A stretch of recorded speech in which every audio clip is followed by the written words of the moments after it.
अरे वाह भाई वाह, रसदीप सिंह और सूर्या भाऊ, देख के तुम्हारा प्रदर्शन इस बाबर को कितनी खुशी हो रही है, तुम्हें कैसे बताऊं भाई। क्या गजब का खेले हो। जिस अमेरिका ने हमारा बंटा धार किया था तुम तो उसी को पेले हो। जब तुम्हारे कोहली और रोहित सस्ते में निपट गए थे उस समय तो हमें घबराहट सी हो गई थी, लेकिन उसके बाद क्रीज पर सूर्या और दुबे के रूप में दो खोटे सिक्के आ गए, अमेरिका को ऐसी धूल चटा गए, इस बाबर की जान में जान ला गए। इस जीत से हमें पक्का यकीन हो गया भाई, जिस तरह से आईपीएल में आरसीबी क्वालिफाई कर गई थी उसी तरह इस वर्ल्ड कप में ये बाबर की पलटन भी सुपर 8 में पहुंचकर ही रहेगी। रोहित भाई बस एक बार वहां तक पहुंचने की देर है, उसके बाद तो हम किसी के काबू नहीं आएंगे, जो भी हमारे सामने आएगा उसी के धरती में हाथ टिकवाएंगे। अरे बबरुआ, बाप के होते हुए बेटे को चिंता करने की जरूरत नहीं होती भाई, तुम्हारी सारी टेंशन हमने ले रखी है, तुम बिल्कुल घोड़े बेच के चद्दर तान के सो। हमने तो अपना फर्ज निभा दिया, अमेरिका को हरा दिया, तुम्हारी रुकी हुई सांसों को चला दिया। अब सारा दारोमदार आयरलैंड पर बचा है, उसने तुमसे हारना है और अमेरिका को हराना है।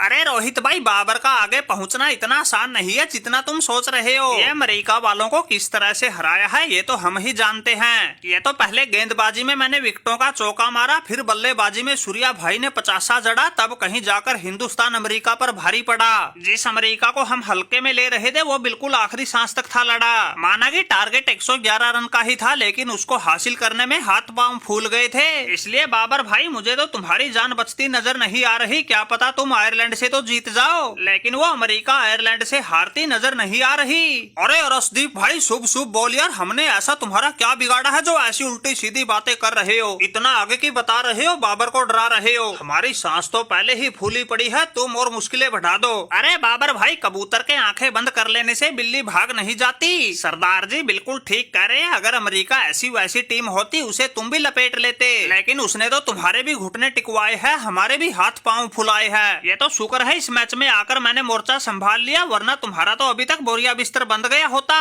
वैसे बाबर भाई, तुम्हारा हर बार का यही काम है, दूसरों के भरोसे बैठे रहते हो। अरे कभी कभार हमारी तरह खुद के दम पर भी कुछ कर लिया करो। अरे सूर्या भाई, जब किस्मत में लिखा हो हारना फिर शोभा नहीं देता तुम्हारा ऐसे ताने मारना। यार तुम तो ऐसे बातें कर रहे हो जैसे इस बाबर ने जानबूझकर जान फंसा रखी है। कुछ हमारी किस्मत खोटी, कुछ हमारे खिलाड़ी पनौती। अगर तुम्हारी तरह सब कुछ ठीक होता तो आज इस बाबर की भी ऐसी हालत नहीं होती। अरे बाबर भाई, हौसला रखो, अभी तो तुम्हें हमसे एक बार और हारना है, इसलिए तुम इतनी आसानी से बाहर होने वाले नहीं हो। सुपर 8 में तो हर हाल में पहुंच के रहोगे। हमें तो पक्का यकीन है भाई, वो आयरलैंड अमेरिका को हराकर तुमसे हार जाएगी, तुम्हारी बात बन जाएगी। अरे रोहित भाई, तुम्हारे मुंह में घी शक्कर, ये तो समय बताएगा कौन जीतेगा कौन हारेगा जब हमारी तुम्हारी दोबारा होगी टक्कर। अरे भाई, एक बार तुम हमें सुपर 8 में तो पहुंचा दो, फिर तो हम ऑस्ट्रेलिया अफ्रीका किसी को नहीं छोड़ेंगे, ये वर्ल्ड कप ही हम ही जीत के लाएंगे।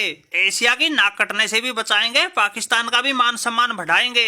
अरे बाबर भाई, बेशर्मी की भी हद होती है, दूसरों के भरोसे तुम्हारी सांस चल रही है और बात करते हो वर्ल्ड कप जीतने की। भाई पड़ोसी होने के नाते हम भी चाहते हैं तुम्हारी टीम सुपर 8 में पहुंचे, लेकिन इसका मतलब ये तो नहीं जो मुंह में आए वही बकते रहो। तुम्हारी टीम जिस हिसाब से झंडू खेल दिखा रही है, क्या पता वो खुद ही आयरलैंड से हार जाए। इसलिए भाई अभी मंजिल बहुत दूर है, इतना उतावला ना हो, थोड़ा ठंडे दिमाग से काम लो। अरशदीप के टीम में होते हुए अगर किसी दूसरी टीम ने वर्ल्ड कप जीतने की बात की तो इस सरदार का पारा चढ़ जाएगा। गेंद और बल्ले से ऐसा तूफान ला दूंगा, अकेले के दम पे टीम को जितवा दूंगा।